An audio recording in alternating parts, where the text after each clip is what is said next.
Thank you for joining me here at Pilates Workouts Online. Today we're going to be using the Trigger Point Grid Foam Roller to release your legs and your glutes. So this is great after you've had a heavy leg day, or maybe you've been out hiking, paddleboarding, skiing, whatever it might be. This is a great series to help kind of release that lower body.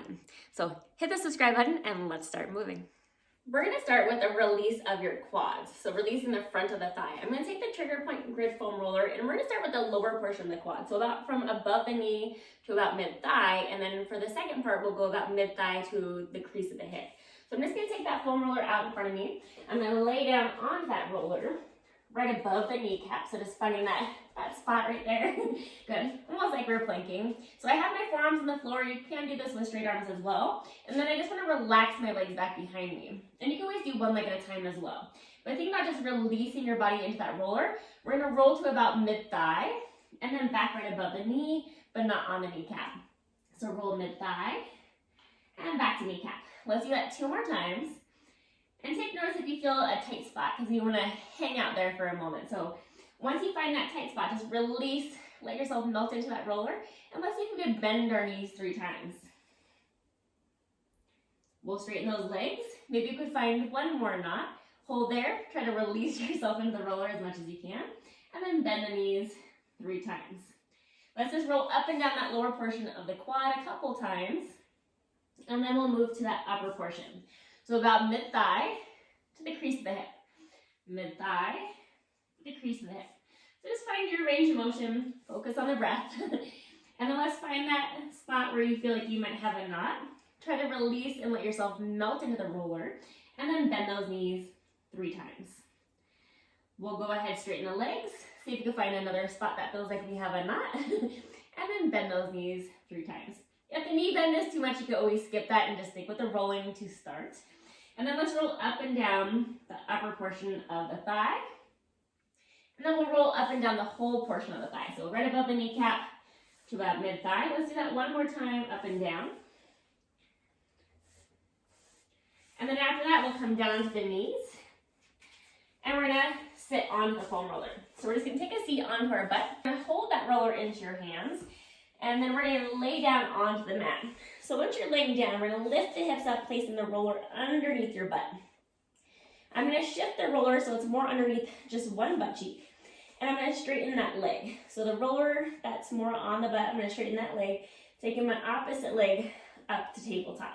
I'm going to hold onto that leg, and this is going to give me a nice opening through the front of my hip. So I'm just letting this leg relax down onto the mat. From here, I'm going to just take a few deep inhales and exhales, allowing this hip to open and release.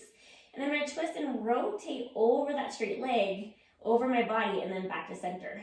Twist, rotate. Your opposite hand can be on the mat at your side for some support. But you're rolling over the top portion of your glute, the top portion of your butt. Let's do 2 more. And then we'll just hold it over and focus on that breath for a second. Let's slowly come back to center.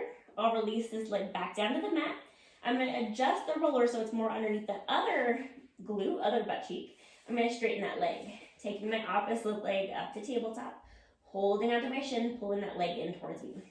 And maybe you'll notice one hip is tighter than the other. So just breathe into it and feel that leg nice and long on the mat. So again, just take a moment as you breathe and hold into this position, allowing that hip to open and release. And then we'll slowly start to cross this leg over your body. So I'm going to take my opposite hand to the mat. I'm going to roll over to the side and then back to center. Rolling across my body around that glute and then back to center. Keeping the opposite foot just on the mat. Let's do 2 more.